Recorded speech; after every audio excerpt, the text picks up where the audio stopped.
Hi, Dr. Amanda. Welcome to the show. Welcome back. Love to have you. I'm so excited to talk to you today. Me too, Brian. When I looked on my schedule today, I was jumping up and down, excited to hang out with you. Same, and we know each other. We've known each other for a while. One of the things that fascinates me about you to the point where I've actually questioned it sometimes. I'm like, she is so happy and positive, like all the time.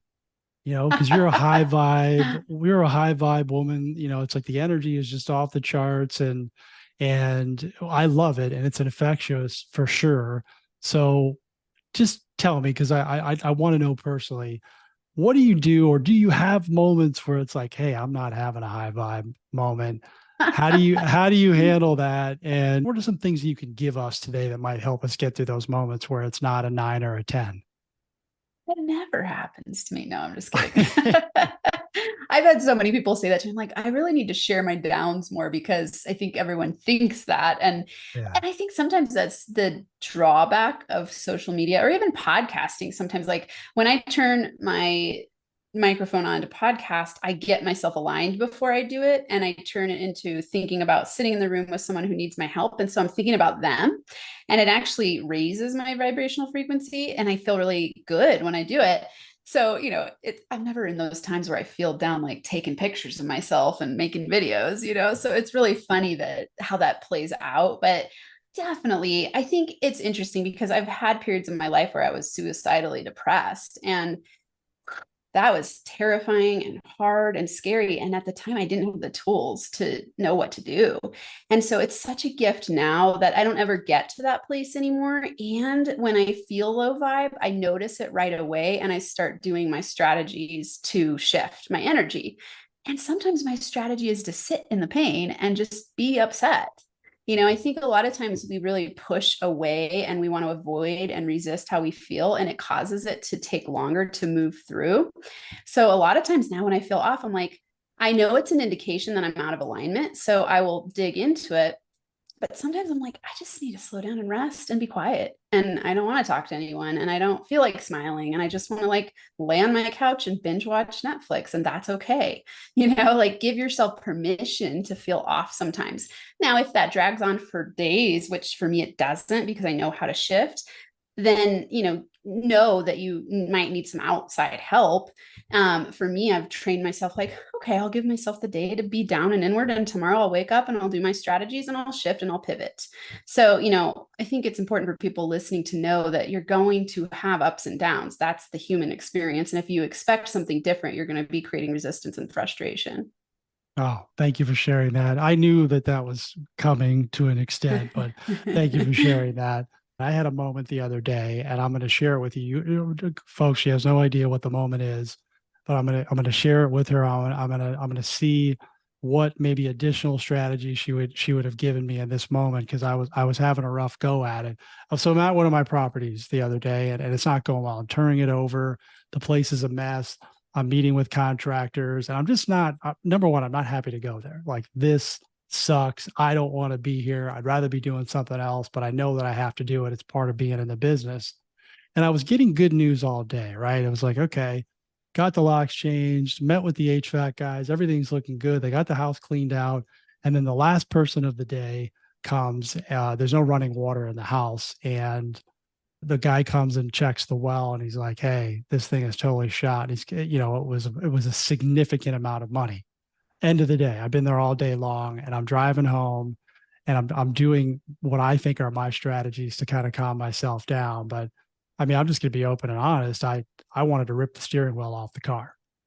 And I said to myself, you know what? I'm sick and tired of having to be mentally strong all the time. I'm just over it. I'm tired of it. About a 25-minute drive home. And I really didn't know how to react. And then I got home, talked to my mom, I talked to my wife. I felt a little bit better about it, but I'm just wondering if maybe there was something that I could have done differently, or maybe an additional strategy. But I was literally saying that I am sick and tired of having to be mentally tough all the time. Such a powerful statement. I love to write these things down because it's like, God, I mean, how many people listening feel that way sometimes, where it's just like, I am sick and tired of blank. And often it's, not making enough money, or the job I hate, or my relationship, or whatever it is, right? And it's like holding toughness all the time. I'm curious first, because you said you did your strategies. What were they? I started doing that. So I started telling myself, okay, this is part of the process. I'm going to get through this. Like, I'm going to come out on the other side. Yeah. Yeah. And at the same time, I was being pulled in this other direction, which was, hey, no, I just want to have a pity party right now. And I'm just really over having to always be stoic and just say those words, right? Which Yeah. I would have handled it differently 5 years ago or even 3 years ago, to be honest with you. But those are the strategies. I was just trying to tell myself the same thing over and over. Like, okay, this is real estate. This is part of the process. I will get through this. And I was just tired of saying that to myself. Yeah. Yeah. It gets old. Mm-hmm. I think of it sometimes as, I think you've probably heard me say this before, but it's like a shit storm coming your way. And sometimes we get stuck in cycles of that. And then something happens and it almost feels like, oh, this is the last straw. I've had enough, like I don't want to choose this anymore. And it's an interesting place to be, because when you're in that place, that's your greatest opportunity to transform, when you're willing to sit in it, which it sounds like that's what you did, because, hey, you didn't rip the steering wheel off, and you didn't get home and yell at your wife, and you sat in it and realized this is the journey of entrepreneurship as a real estate investor, right? And so instead of resisting it and fighting it and going like, it shouldn't be this way, I mean, you let yourself have a pity party, right? And also accepted like, hey, this is how it is. And it doesn't always all feel good. And it's okay to sit here and be pissed instead of resisting it. And so, for me, when things like that happen, and the advice I'd give to you and people in those situations, because it's going to come up, sitting, being willing to sit in your feelings for 5 minutes, 10 minutes. And that is the greatest growth edge right there. Most people in that situation want to avoid the pain and seek the pleasure of the present moment. So they might drive to the bar, or they might go home and yell at their wife or their partner to make their partner feel bad, because then it offloads some of their irritation. They might go do something self-destructive. They might take it out on themselves in some way. And instead, you just sit with it. And if you can sit with it for 5 minutes, like even sometimes when bad stuff happens to me, I'll set a timer for 5 minutes and I'll go, I'm just going to sit in this and I'm going to have a pity party. Like I'm going to feel pissed. I'm going to feel upset. I'm going to feel angry, all the things that I feel. I'm going to feel it all. And then I'm going to go, okay, now what are some reframes that I can practice in my mind and in my energy and my habits? And a really powerful thing to do in that 5 minutes is just breathe. Like just breathe. And you'll notice as you start breathing, and a really powerful statement as you're breathing. So you breathe in, and I always like to breathe in and I say golden light. And for me, this just works really well. So I imagine like golden light coming from, I don't know what people call it, like the heavens, cosmic energy, collective consciousness, God, whatever you want to call it, coming in and filling every cell of my being. So on the in, I'm breathing that in, and on the out, I'm literally saying to myself, release, relax, let go.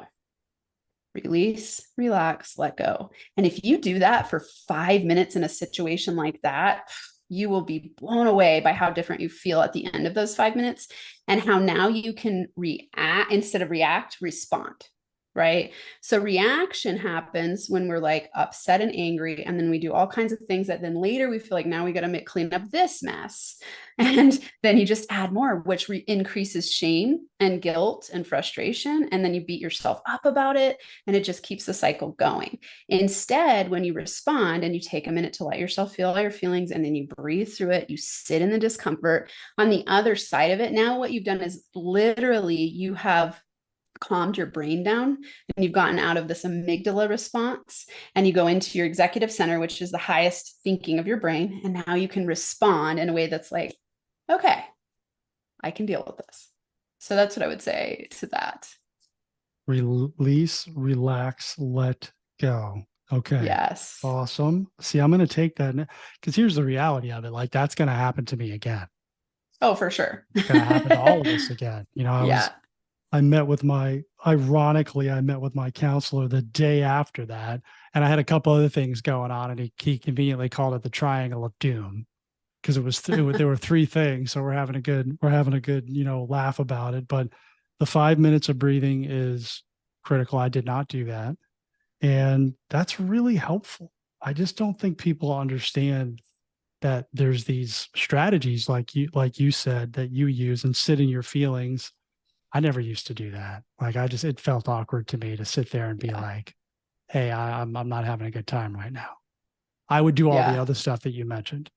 Yeah. Oh, totally. Everyone does, right? We're human. Like we want to avoid it at all costs. Me too. I used to not be able to sit in 1 minute of pain or discomfort. Like I hated that feeling. And as I've learned to sit in it, I've grown into a completely different human from very simple strategies. It used to be I would go to the kitchen and get a glass of water. Like when I was in a fight with my ex-husband, which happened a lot, I would go to the kitchen, get a glass of water, and just drink the entire glass of water to change my brain. Like you go into automatic fight, flight, freeze. And so Yeah. in order to get that to stop so that you can respond instead of react, you've got to slow it down. And so sometimes it could be a 1 minute of breathing. I teach people a 3 breath strategy. So just 3 breaths, that takes less than a minute and you can really change your energy. But when you're really upset, it might take 5 minutes. I had some upsetting stuff happen with my family a few weeks ago, or about a month ago, and it took me a day. I had to go on a 7-mile hike and breathe the whole time to calm myself down. It was like, wow, this is intense. And the whole time I was just noticing the pain, letting it come up, feeling the feelings. And then I'd breathe and I'd be like, release, relax, let go, send love, release, relax. And then it'd come up again and I'd walk faster. And I just kept doing it. And by the end of the 7 miles, I got home, I'm like, okay, I've cried, I've felt all my feelings, and I'm okay. And now I can respond to this in a different way. And it was really a smart move because if you react in that moment, I promise you'll say things you regret and do things you regret. And then it just adds to the shitstorm and it just creates more of it. That's how the law of attraction works. Okay, let's talk about that in a minute here too, because I love to learn more about that from you every time. But why do you think people are? Because everything makes sense with sitting in your feelings, but for some reason people don't do it. Why do you think people avoid it or are afraid to do it or whatever it is, and would rather let it linger for weeks and weeks and weeks or sometimes years in some cases? These are great questions.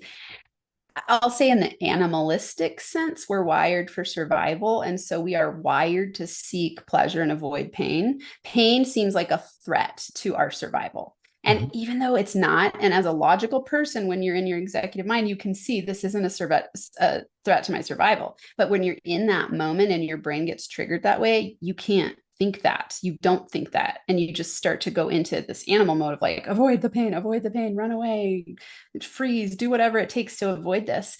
And so it takes choice. This something I've been really thinking about a lot is what's the difference between people who are highly successful and people who are struggling. And one of the biggest differences is what we're talking about right now: choice to sit in the pain, choice to seek future pleasure and sit in the present moment of pain. Sometimes building a business takes sitting in some pain. Sometimes it takes triggering all of your subconscious fears, your doubts, your imposter syndrome, like many things that you might be afraid to face. And so if you want to be successful, you got to be willing to sit in the pain. You've got to be willing to decide, commit, and sit in the pain, decide, commit, and take daily action. Those things feel hard sometimes. And it takes a conscious commitment to being a master of yourself. And most people aren't willing to do that. And so then there's that part of it. It's choice. The other part of it is that we think that avoidance will make it go away. And that is just wrong, right? So I love, yeah. Brian's raising his hand. Me too. I used to avoid all the time. And the kind of analogy I like for people to think about is, what if I had a fire in the middle of my office? Let me say I have just avoided it. I'm like, oh, it'll just go away. I don't want to face that. It's going to burn my office down, right? Instead, if I go like, oh, there's a fire in my office and I face it, it's scary, it's threatening, but I'm like, oh, I face it, I put it out, right? And so avoidance just causes it to grow. It doesn't cause it to shrink. And the most wild thing about this is that the way the law of attraction works and universal, let's say energy, frequency, and we're talking quantum physics. We're not talking, woo woo things. We're saying you're made of energy. Your emotions are what create your frequency, and your frequency is what attracts things towards you. So you can pretend logically, I'm not scared. I'm fine. Everything's fine. It's going fine. But internally, you feel like a mess. You're angry. You're upset. That's what you're sending out of through your frequency. And that's what's being read in return and getting brought back to you and attracted to you. And so your feelings, even though you might pretend they're not there, are still affecting you more than anything else. Oh, that's so good. I'm so guilty of that too. I think a lot of us might be, where we're projecting verbally that hey, this is my frequency. I'm cool. I'm high vibe, right? And meanwhile, inside, we're still getting all the garbage. Yeah. We're attracting all the garbage. So, okay, I totally believe that, because I've seen it happen. I'm living proof, and I know you are too. So, how do we get the inner energy to line up? And I mean, yeah, I know you're going to great. articulate it way better than I'm asking. So please help me. Great questions. you know, the first thing I'd say is what you're talking about, what we've been talking about, sitting in the pain instead of avoiding it, because when you avoid it, it just grows. Carl Jung said, what you avoid persists and grows in size. Mm-hmm. And it's totally true, right? So you got to face it. I love to teach people tapping, like, and I don't need to go through a whole tapping thing here, but you could literally just tap on your chest, like underneath your collarbones. And while you're tapping on your chest, say how you feel to yourself. Like you could be sitting in the car that day and just going, I'm fucking pissed. I feel upset. I'm tired of this bullshit. Am I allowed to swear? I should have asked. Well, I mean, it's too late now, but yes, you are. Sorry about that. Okay. Okay. You could say, I'm tired of this. I'm tired of the BS, right? And just say, I'm scared. I feel alone. I'm frustrated. Whatever it is you feel, like say it to yourself, tap on your chest and then breathe for a few minutes and then come back and then say something loving to yourself. It's okay. I got this. I'll figure it out. I'm resourceful. I can do it. And then breathe some more. And just keep doing that until you shift your energetic frequency. People will be shocked if they just practice these two simple tools, like how much you can change your life. If you do that every time you feel upset, you set an alarm for 5 minutes and just breathe and then tap. I'm telling you, your whole reality will change. And the reason is because you're changing from the inside out, and your outer world's a reflection of your inner world. So you got to change yourself from the inside to get different outer world results. So what it means is that you just do small shifts. Most people think to get something different on the outside, they got to do this massive leap and take massive action. And it's actually not true, because usually that triggers you into a state of freak out. Instead, it's small daily gains. And so when you wake up in the morning and you set your energy for energetic alignment, first thing, you attract easier opportunities. And then just by the nature of being a human, over the course of the day, your energy will start to spiral down because you'll check your email and stuff will happen. And then you start to get frustrated. So it's your job to constantly go back to that place of raising your vibe. And when you do this repetitively over time, your vibrational frequency starts to increase because you reprogram your subconscious self. And your subconscious is what's attracting things to you. Yes. Okay. I know that was a lot. No. Yeah. The two things are sit with it and then tapping, right? Yeah. Yeah. Okay. So sit and breathe. Just sit and breathe and tap. And I like, when you're really upset, I like to set a 5-minute timer, and it'll feel like an eternity. Like 5 minutes when you're upset feels long, of just breathing, like, because there's so much going on inside of you. But it's amazing how 5 minutes is enough to change your energetic state quite a lot. Yeah. And we did, for the listeners out there, Dr. Amanda and I we met in February or January, February, I can't remember the month. And we did a tapping exercise. Like, you brought us all through it. And I had never done it before. And I still, I'm going to ask you to explain what the significance of the tapping, what that does. But it absolutely, because you asked everyone in the room, like, hey, how do you feel now? And it was, everybody was significantly different. Like, oh, I really feel more energized, or, I'm more aware, or more present, or whatever it was. So it works. What is the significance behind the tapping? It's really incredible. And so it's called, the philosophy is EFT tapping, or the technique is called EFT tapping. So it's emotional freedom technique. And there's a specific 9 points that when you're trained traditionally, you tap through. I like to simplify it because, especially because I do a lot of podcasting and I can't always easily show people on a podcast. And so it's like, realistically, you can tap anywhere. The reason it works is because you're shifting energy. So in traditional tapping, you're tapping on meridian points, and it's like self acupuncture basically. So when you go to the acupuncturist, they're putting needles to unblock energy along meridian points or chakras. Same thing with tapping, you're just doing it by yourself in the comfort of your car or home, or the discomfort of your car or your home. And and so to me, the reason I like it as a strategy, I always teach people quick, easy, actionable strategies to shift their energy, to shift their mindset. And so I go like, hey, tap on your chest, your belly, notice where you feel kind of upset in your body, tap there. There's no right or wrong way to do it. It's more, to me, the gift of it is that as you're tapping, it allows your feelings to process and transform. And that's the important part. Instead of keeping them stuck inside of you and then really recreating the situation over and over again in your life, you get to start to release it, and it lets your subconscious energy shift and your emotional energy shift. And now you can raise your vibrational frequency, even if it's just a tap. You can go from fear to anger, and anger is a higher vibrational frequency than fear. So let's say you go from fear to anger, and then you go from anger to courage, and you're like, okay, I can do something about this. Then you're higher vibe, and you're going to get better things coming to you, easier things, let's say. Yeah.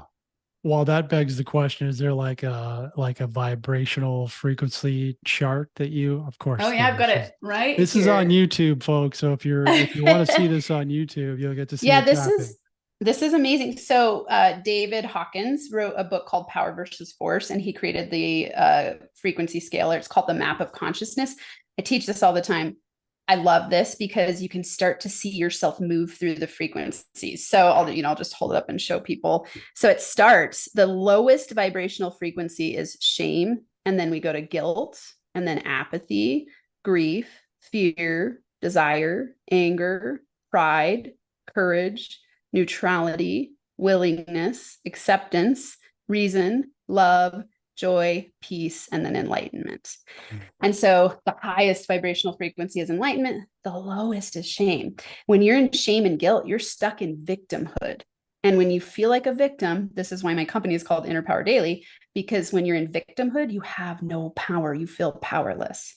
And so for me, that's how my journey started. I felt very powerless. And so as I accessed more power and learned how to be a more empowered person, I was like, oh my God, I feel like I have a magic wand to create my life instead of feeling like I'm a complete victim to my reality. Oh, I love that you put that up. Okay.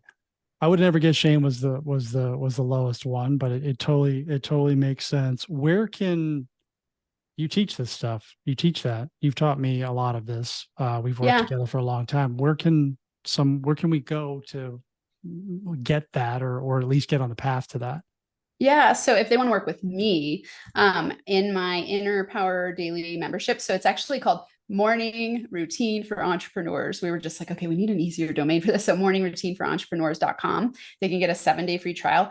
I do journaling strategies with people so that in the morning they can set themselves up for success. So what they get is a daily lesson, they get a journaling prompt, a 2-minute meditation, and an after mantra every single day.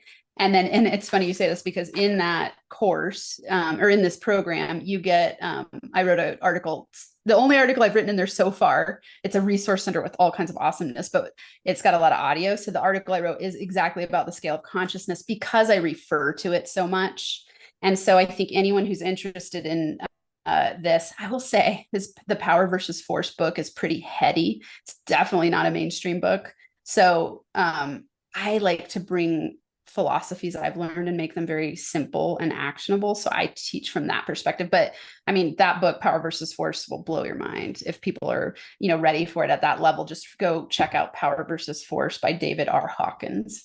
Great book tip. You just mentioned a word that probably I'm going to just go back and ask you to explain. I know what it is.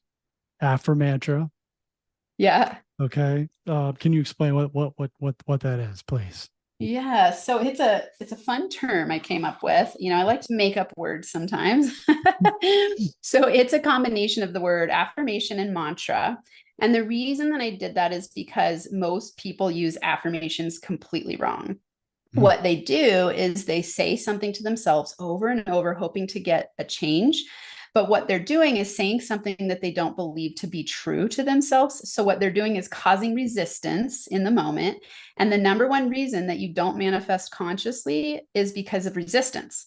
So, here's an example. Let's say you were sitting in the car and you were like, I'm fine. I am okay. I love my business. Like, that's bullshit right then, right? Like, you don't believe that. So instead, you use what I've created as an mantra, which is a statement that's 100% believable to your subconscious mind and that you repeat over and over again to rewire your brain. So in this situation, an mantra would be with a starter statement that I teach. So you could say, I choose to be okay right now. I choose to let myself sit in the pain right now. I choose to know that the future of my business will be okay. I choose to figure out what to do next. I love it when I feel good when everything goes right in my business, right? You can start shifting your energy in that direction, but you're not saying things to yourself that aren't true, right? And so affirmations, you just don't want to be repeating to yourself things that you don't believe to be true because all you're doing is creating more resistance, which actually causes you to push the goal away instead of attract it to you. Oh, that's so good. So, would you say that then, as a result of the affirmations being incorrect for most people, that maybe they're setting their goals incorrectly because they don't believe them? Definitely. Yes. I love to teach manifestation based goals, like how to set manifestation based goals, because most people set goals that they're like torture devices.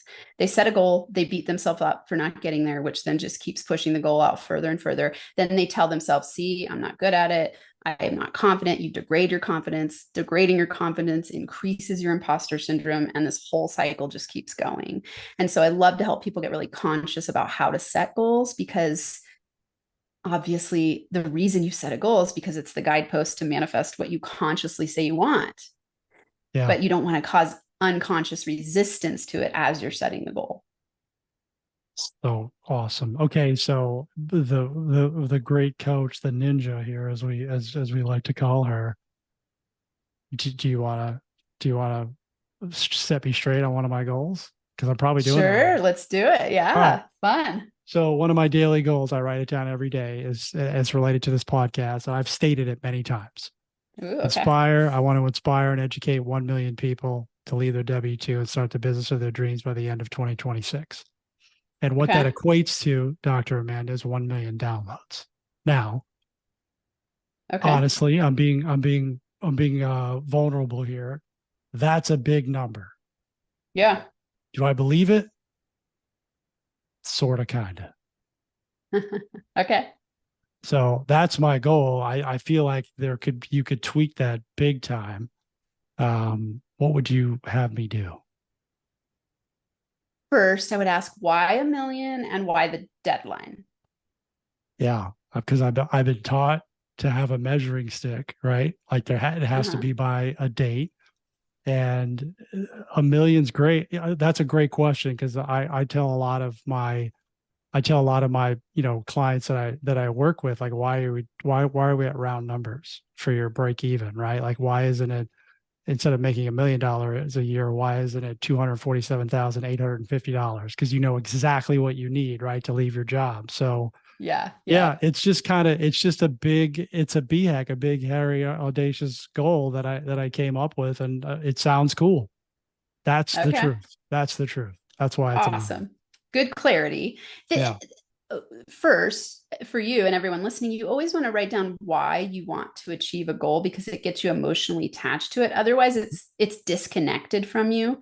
It's often, I like to teach people, like, you've got to notice that when you say, I want more money to be abundant, we don't feel anything about abundance, right? We feel something about a certain amount of money, and we want to dig into what we feel. So it's like, okay, what's the feeling that you're going to have when you have 1 million downloads? And so if I were working with you one-on-one, I'd go like, okay, well, let's play with this. If that's true for you and you're like inspired by that goal, okay, every single day you're going to write in your journal a vision of stories of the people you impact through your podcast, and you're going to just keep focusing on 1 million. And there's nothing wrong with a numbers-based goal. There's nothing wrong with setting a timeline. It's just if you don't emotionally believe it and you're not connected to it and you don't really understand why you're creating that goal, then it's more of just an ego-based, ego-driven thing, right? Yeah. So, I'll share with you my overarching goal in my life is to impact 5 million people through my company. And that's huge. Like, that's a huge goal. And I'm like, okay, I'm 46. I love what I do. I'm going to keep going. So, that could be like one book. It could be my podcast downloads. It could be my YouTube channel. It could be all of the combination of that, speaking, teaching, all the things. And I'm just like, okay, that feels really good to me.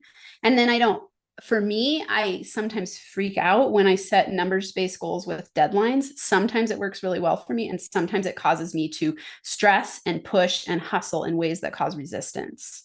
And so, for you and people listening, you've got to think about yourself and what really works for you. If you're setting goals to create fear and beat yourself up, you're actually making yourself have to work harder. And you're contributing to this idea that I've got to work hard to make money or get my goal. And you'll keep that cycle going. So if you're that type of person, then it's better to set energetic goals where you go like, my goal is to impact this many people in a very specific way. And because that's how I will feel valuable. Like, not you have to bring value like that, but it's like how you will notice that you are making a difference, right? Like, you'll notice you're making a difference when you see people experiencing what through your podcast and start playing with that. And so, often when people are struggling with bringing in income or setting a goal or meeting a goal, I'll go, okay, like, are you imagining the people you're serving, or is this just all about you getting a vanity number? Right. So you want to imagine their story and you want to experience, like, imagine yourself. I would do a meditation and imagine myself getting 1 million reviews that tell me specifically how I changed people's lives through the podcast in your case. Right. Yep. So does that help give you some ideas around it? Of course, I think it helps everybody too. So I'm dropping the deadline. The deadline stresses me out because I have other goals with dates on it. And I'm like, man, it's getting close to 2025 and I'm not there yet, or 2024, right? So if I drop that and I attach, so I'll just simply replace 2026 with how I will feel about it, because it will make me feel awesome or whatever, right? I'll play with it, but that's tremendous. So two awesome so tips. you can write how you'll feel and how they will feel. Yeah. And then you just attach that. And then your success is inevitable. I mean, look at you. You're in action. You're podcasting regularly. You have awesome people on your podcast. You're making an impact. You're having downloads. You're helping people. So your success is inevitable.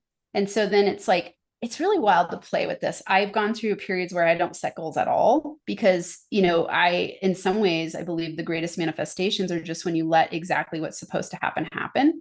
And when you're fully aligned, so much awesomeness can happen that you could never plan for. And so in some ways, your goals cap what could happen because you've got a plan and a focus. And so that's what you're looking for. And then the universe can't bring you something even better because you're so laser focused on what you created and your plan. And so sometimes I just let those goals go completely. And I'm just like, my only goal is to live in my zone of genius, make an impact doing what I love, and let the money be prosperous.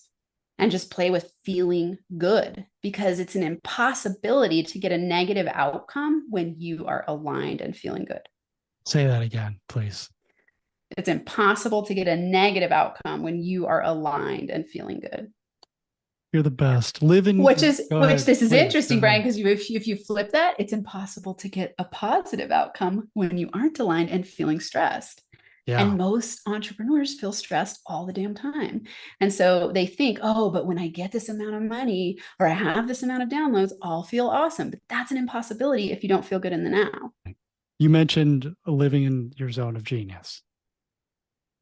What's your zone of genius? What do you mean by that? And what's your zone of genius? Because I think we're all trying to get there. Oh, yeah. Everyone. And, I think a lot of people hear the term zone of genius. If listeners don't know, one of the best books of all time, the person who coined the term zone of genius, his name is Gay Hendricks, and he wrote a book called The Big Leap. Must read, absolute breakthroughs. Like, it's how I designed my whole business, is one of those ways, that and values and things like that. Mm-hmm. So zone of genius, the way I describe it is work you're doing in the world that takes the least effort with the most joy and the highest reward. Okay. So least effort, most joy, highest reward, if we want to apply it to business, right? So when you're doing things in your zone of genius, you're going to notice, I feel happy. I could do this all day. Time flies by because you're time blind. I'm in joy. Opportunities flow your way. It feels like magic almost, where you're like, whoa, cool stuff is just happening because I'm loving what I do. And I like to train people to say to yourself, it's the only thing I would do for money. Not it's, I love it so much I would do it for free, because you need equivalent exchange in a monetary form. So you're not recreating money blocks. So Yep. you go, oh, I love doing this so much. It's the only thing I would do for money, right? Like, this is my joy, my juice, my fire, my inspiration. And that's how you should feel when you're doing, or how you will feel when you're doing zone of genius work. When you're not, you'll know, because you'll feel procrastination and doubt and fear and hesitancy, imposter syndrome. You'll feel unclear and you'll feel resentful. You'll feel like, oh my God, do I have to do this? That is not zone of genius work, right? So for anyone listening, when you're thinking about my zone of genius, just ask yourself, what are the things that I enjoy doing the most, that take the least effort and give me the most reward? And then that's a clue to your zone of genius. And it's not so simple as like, it's doing this one thing. It's Mm-hmm. more about the essence of the things you do. So for me, my zone of genius is I'm brilliant at helping people when they come to me with an issue. I come up with a multitude of solutions and strategies to help them break through. And so I've chosen to use that skill set and that genius to help entrepreneurs scale their businesses. I help them break through their unconscious blocks. I help them design systems to build a business that they love. And I'm good at that, right? Like, I'm way better actually at that, like doing things on the fly and coming Yeah. up with a solution real time, than I would be planning something out. And that's a different type of genius. Okay. So play with that. And I would highly recommend everyone read that book. I've it's been a while since I read it. I will read it again, but something that I'd like your opinion on, because you're saying least effort, most joy. I think we can all identify, what we love to do, but maybe the money, like how do we monetize that, might be the block, right? Well, I love Mm-hmm. doing this particular thing, but there's no way that I could ever make a business out of it. I disagree with that. I don't know if you have any thoughts on that. But the other thing you said about resistance, which is why people have fear or they make excuses. Maybe that's not their zone of genius, so they're not supposed to do it. And then they get shamed by other people like, hey, suck it up and take the leap, right? Yes. Yes. How That's so often does brilliant. that happen? I'm so glad you said that. Yes. This is where I think it's so important. I teach people that they need to slow down to recognize in order to reprogram themselves. So they recognize, reframe, repeat to reprogram. It's my inner power formula. It's just 3 simple steps. But one of the hardest parts that you're talking about is the recognize part. You've got to stop and slow down enough to recognize the resistance and ask yourself, why am I resisting this? Like, what's the resistance about? What's the fear about? What's going on here? Yeah. Because when you're doing things that you really enjoy doing, you're not going to experience resistance. You're going to be excited to do it. Mm. Right. And so anything that you're not experiencing in terms of building your business, you want to drop, automate, or delegate. So if you're feeling like, oh my God, I notice a lot of resistance and procrastination here and fear, I need a better plan. And I need to decide, is this something that's essential for my business? If not, drop it. Is it something I could automate? If it is, do it. If it's something you can delegate it away immediately, because then you can stay in your zone of genius where you're the most magnetic, and you can be high vibe to, I call it to get into your zone of manifestation, where you are flowing and things are happening easily. And so resistance is a sign. So listen to it. Procrastination is a feedback system telling you you're out of alignment. It is. I love that. Okay. You mentioned your podcast, right? But we don't know what it is. So where do we go to listen to your awesome podcast, which is great, by the way? It's top 2%. Yeah. Yes. Woohoo. It's so exciting.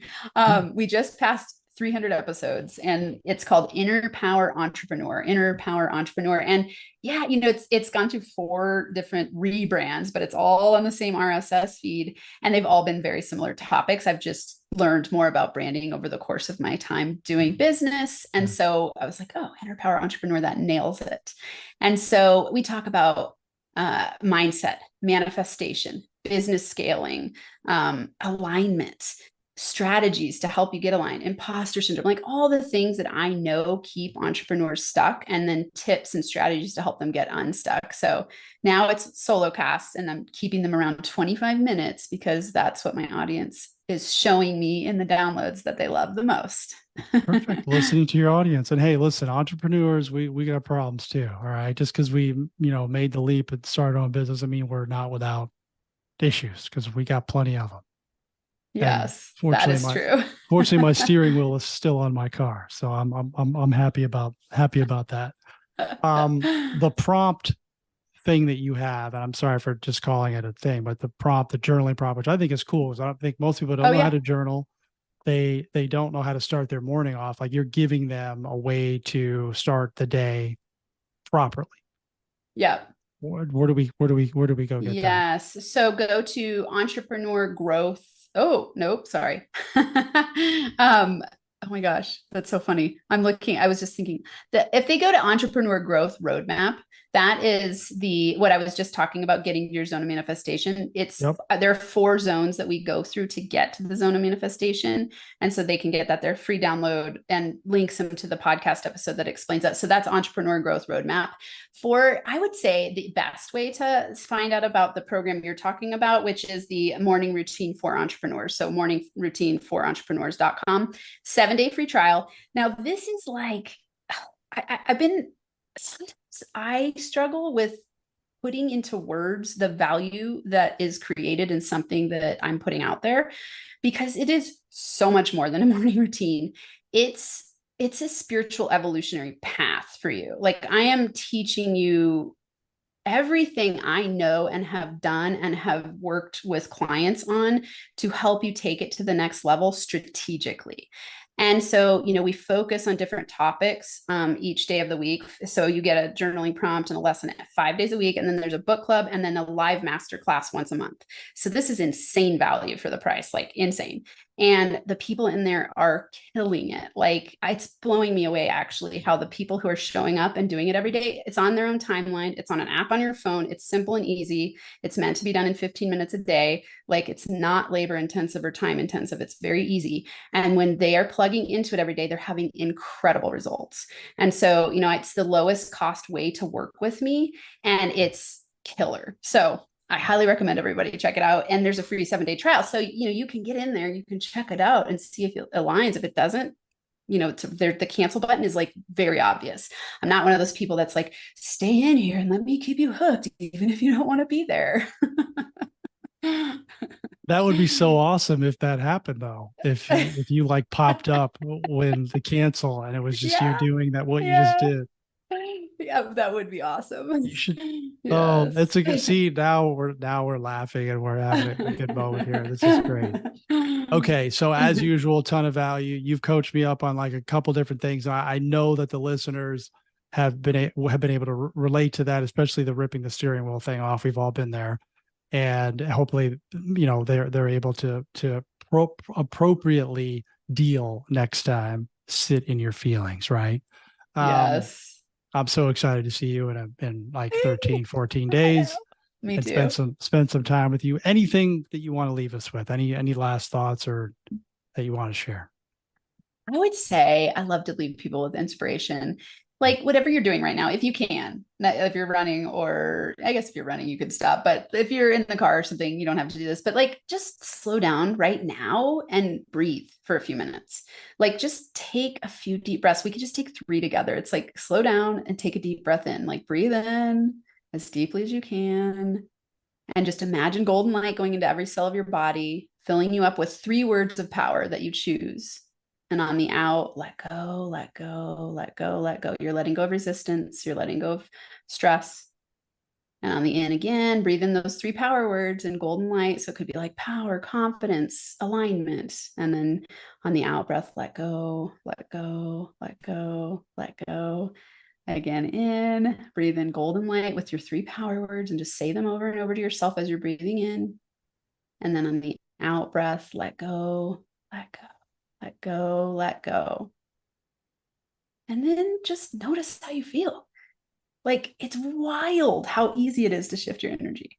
It's wild. And just yeah, just play with it. And if you do that every hour and set an alarm to do it every hour, your life will completely change. So by the way, folks, I did it. We both did it. And I've Yeah. done it with her many times and it totally works. So my power word was Mexico because I'm going to Mexico in like 3 days. So, Yeah. well, what would be what are some good power words that you can leave us with? And then we'll wrap up here. Okay. I love the word power, of Yep. course. So Yep. it's like often like for me, it's like power, confidence, poise. I love the word poise. It means a state of balanced equilibrium. So you could say power, love, confidence. You could say focus, energy, alignment, like anything that's going to get you to be like, ooh, these are the things I choose to feel and choose to be in the next period of time until you do it again, and just embody it and be it. And then you're going to send out that vibrational frequency. And that's what you will attract back to you with ease and joy and flow and fun. And life and business will get so much easier. Sweet. All right. Virtual high five is what I'm giving you. All the double. Okay. Yeah. Thank you. Thank you so much for bringing it as always. And I can't wait to have you on again. Everyone make it a great day.